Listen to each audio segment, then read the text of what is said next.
So good morning. I'm here with Hello. Niki Senior, who is how do you describe what you do? You're an energetic healer for animals, or how do you normally, I am. okay, I'm an animal therapist and healer. I do many forms of energetic work and also look after their inner health and well-being through herbal medicine as well. well, I'm really excited that we're going to get to talk together today. The winter issue for the KinesioGeek Magazine that's just come out here has the theme of kinesiology creatures. So I went looking for somebody who is an expert in using energetic techniques that a lot of us use with other people, but on animals. And I discovered that you have a book coming out this month.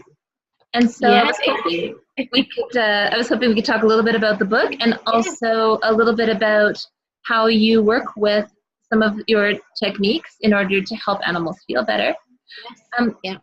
so maybe to start, can you tell us a little bit about your background in the alternative health realm and where you come from with it?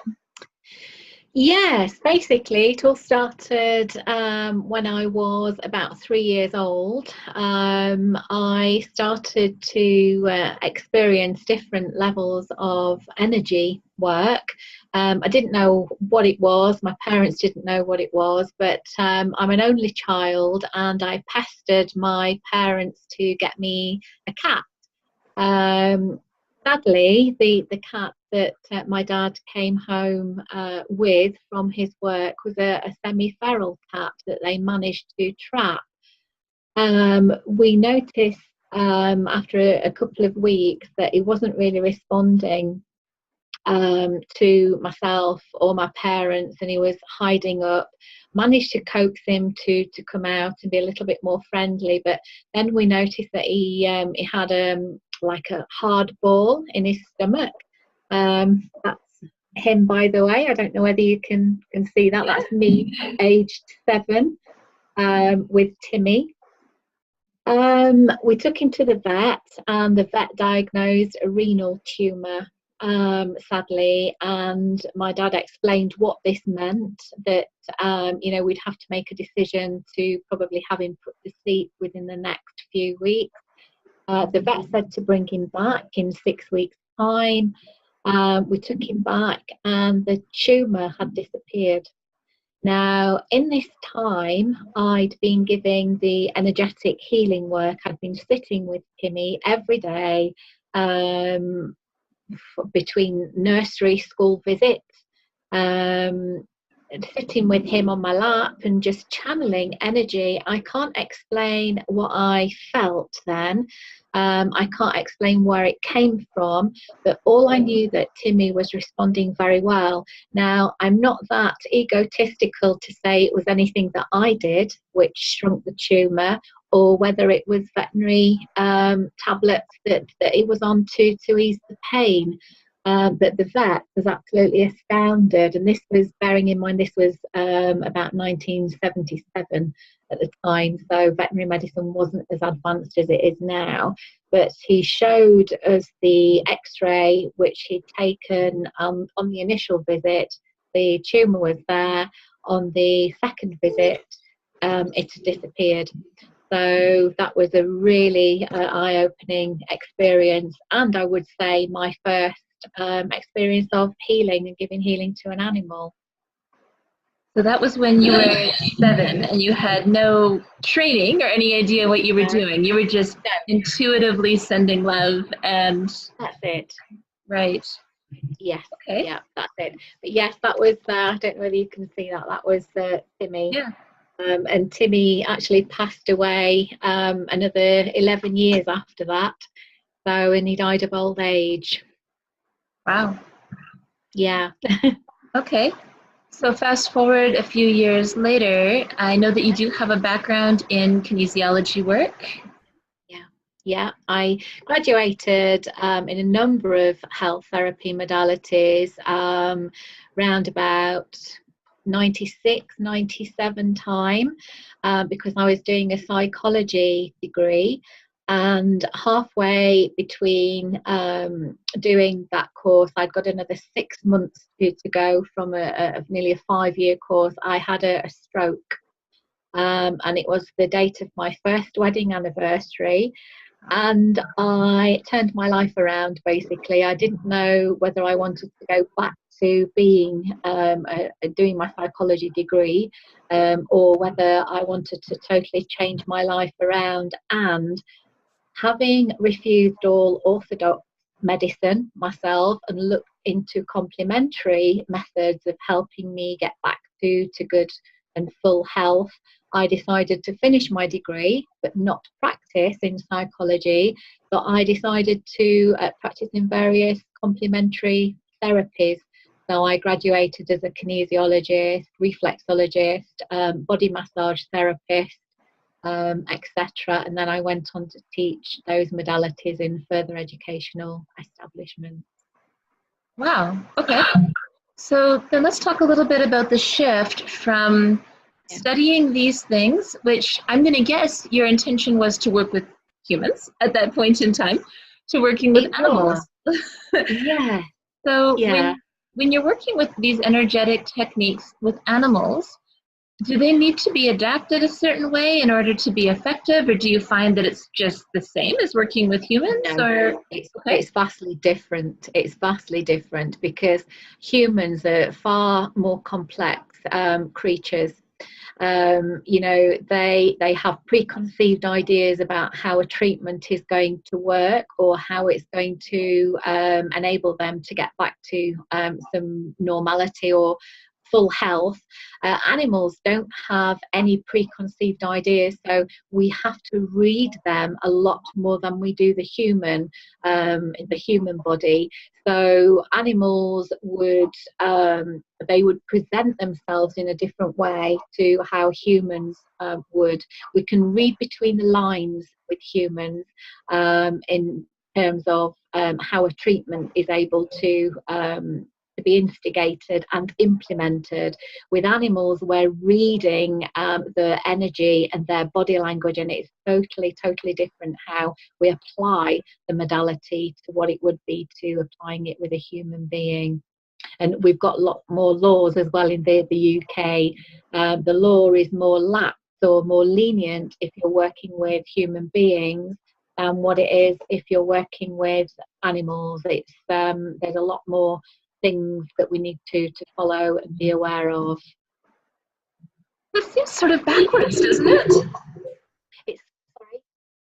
I said that seems sort of backwards, doesn't it? That there's more laws protecting animals than humans? It is.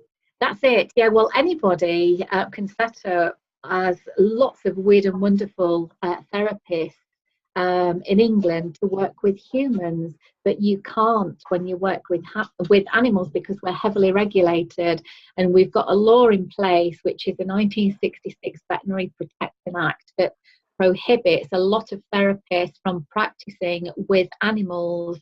We have to be regulated, which it's good because it stops a lot of people who are practicing lots of quackery with animals, but in another way it makes it harder when a simple form of healing can be as effective as veterinary medicine. Right. So it is working backwards, but it's just the laws here in the UK, unfortunately. Okay. So let's talk a little bit about your book then. What inspired it and how did that come to be? Yeah, I started writing the book about 7 or 8 years ago which it took me a long time to write. I used to make notes. I have about 12 different journals because I've treated hundreds of animals over the last 23 years of being an animal therapist, and I've got extensive journals that I made for each treatment. So I drew on the experience, and I thought, you know, people might like to read, and it might prompt them to take action to be able to help their animal more. So as well as drawing on my experience and the past clients that I've had, it's also very much of a how-to book, how you can heal or begin to initiate healing with your own animal. And of course it works alongside orthodox medicine as well. So, but yeah, it took me a number of years, and from pitch to publication it took an extra 2.5 years. But thankfully the first publishing company that my agent approached, it was accepted. And then I received another 3 offers after that, but I went with Llewellyn Worldwide. Nice. Okay, so this is actually helping the reader to be able to use some of these techniques in their own life with their own fuzzy best friends. It is, yes. Yeah, that's exactly what it is, yeah. Okay. So, I mean, you and I don't really know each other. I moved with my family to Costa Rica a couple of years ago, and we're trying to live a more self-sufficient life. And so I've gone from the kind of person who, you know, has a dog, to the kind of person who's raising chickens and goats. And we currently have like 12 chickens and 4 goats and 3 cats and a puppy. Oh, wonderful. And you know, people are always laughing at me and / fascinated by the fact that I'm, you know, doing touch for health balances on my chickens and that sort of thing. So I would love to hear from you. What's one of your like craziest working on animals stories that you would like to share? Yeah, well, I have quite a few, but one what stays in my mind was a cockerel, which was so aggressive. He'd actually killed 4 of the flock that he was in. So it's interesting that you mentioned chickens, because cockerels, they do really get a bad press when they're not all that aggressive 99% of the time. But he was extremely aggressive. He'd attack anybody. He'd attack the owner's 2 grandchildren, the postman.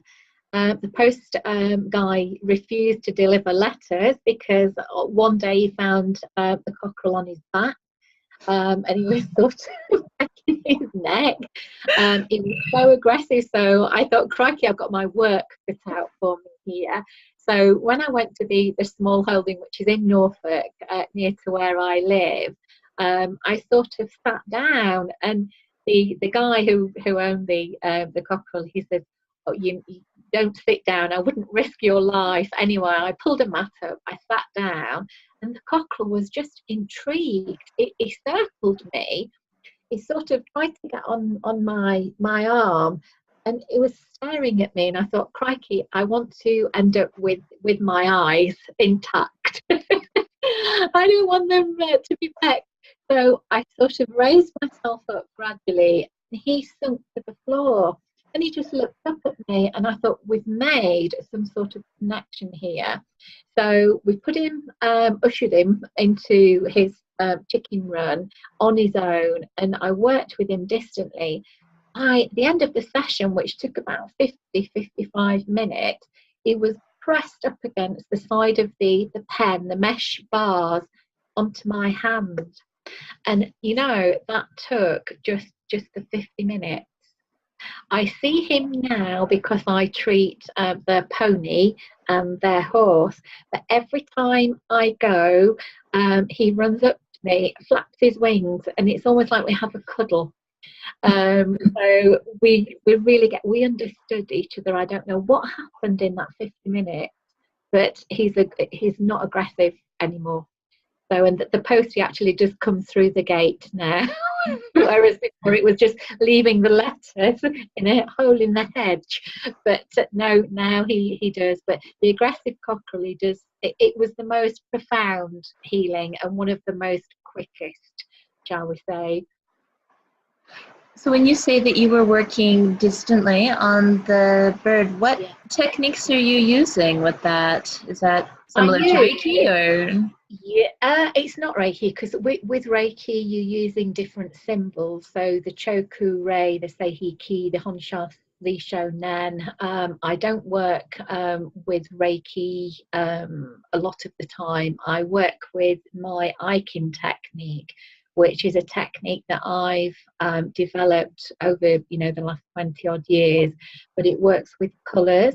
It works with different channels depending on whether the animal's suffering emotional or behavioural or physical issues. But in terms of the cockerel that I was working with, I worked on basically on the root chakra, because that is where all dominance or aggressive tendencies are formed. So I worked to release any blockages, and also any tension that might be in the root chakra. And obviously, we made a breakthrough. But I worked distantly, and I channeled the healing through both of my hands all the way down his body, and then did a removal technique around his base, or his Muladhara chakra. Wonderful. Okay. So then, are there a lot of misconceptions about working with animals in our field, do you think? And how would you, what are some misconceptions that you see that you would love to clear up if you had an opportunity to? Yeah, I think that the main one is that people leave healing as the last resort when all orthodox veterinary medicine has failed. And then often they come to healers expecting us to be a miracle cure at the end of the day, when in fact healing works to balance the body so the animal can then stave off illness, and you almost turn on a self-healing mechanism within the animal.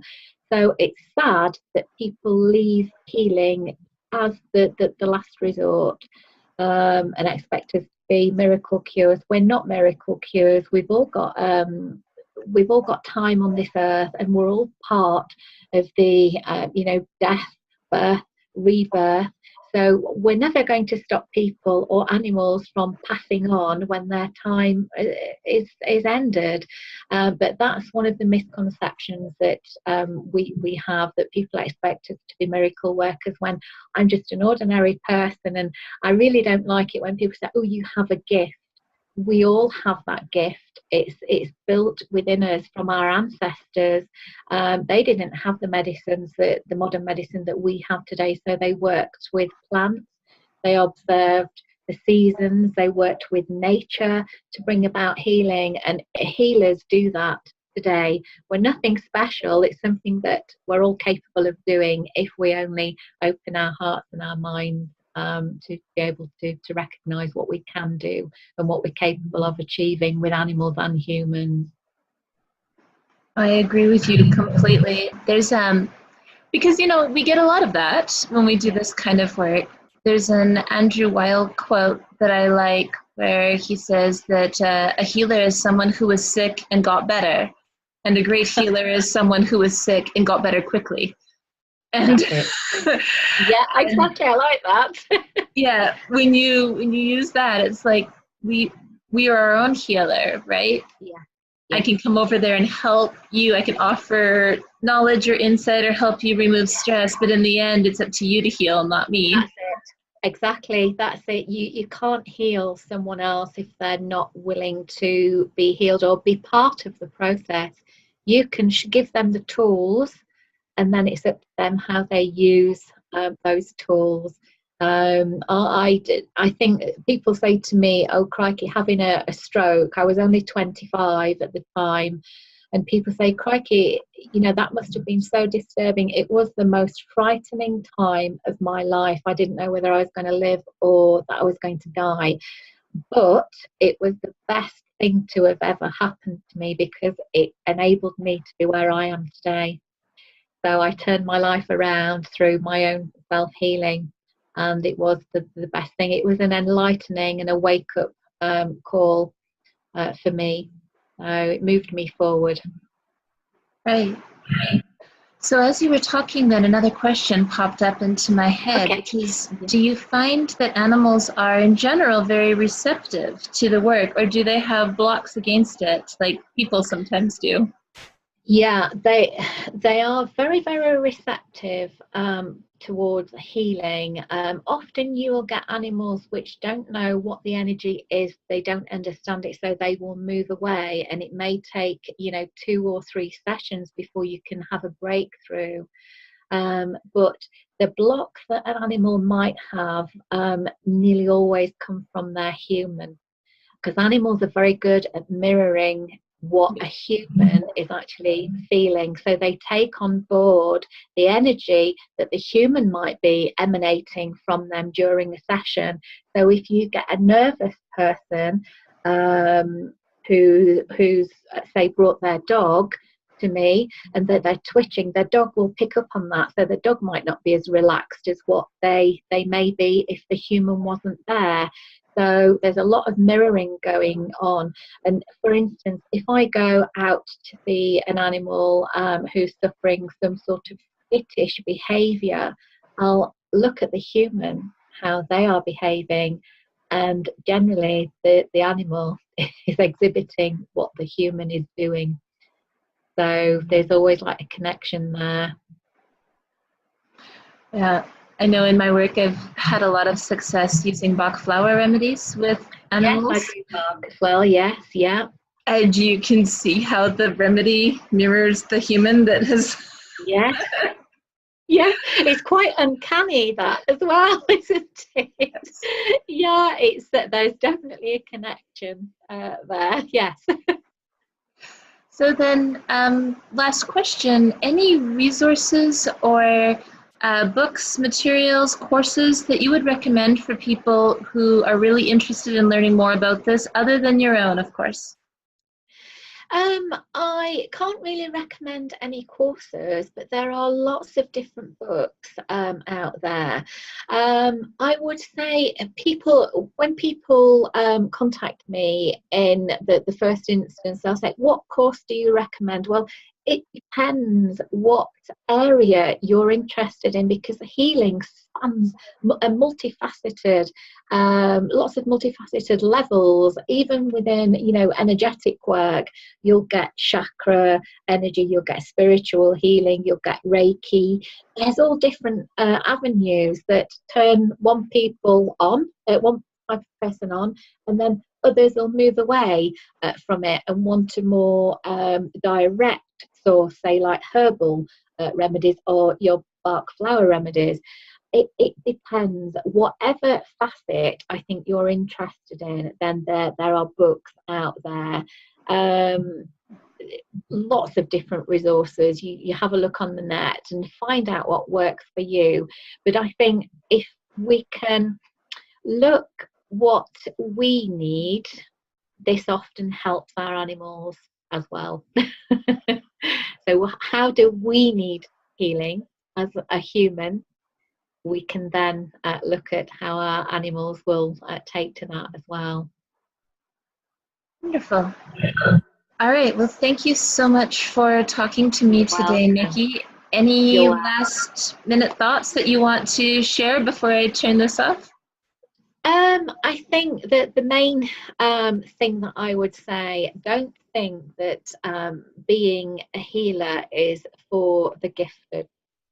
Anyone can do it with an open mind and an open heart, and the belief that you can make a difference to the animal, the human, and the plant kingdoms, where we all have the ability to heal.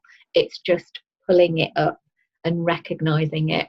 So yes, I'm nothing special. I'm just a Yorkshire girl from the UK who's made this my life's work, and it's a wonderful, wonderful life. Well said, thank you. So the links for Niki's courses and for her new book are going to be listed below, so you'll be able to click on the links in order to find more information about that. And thank you very much, Niki.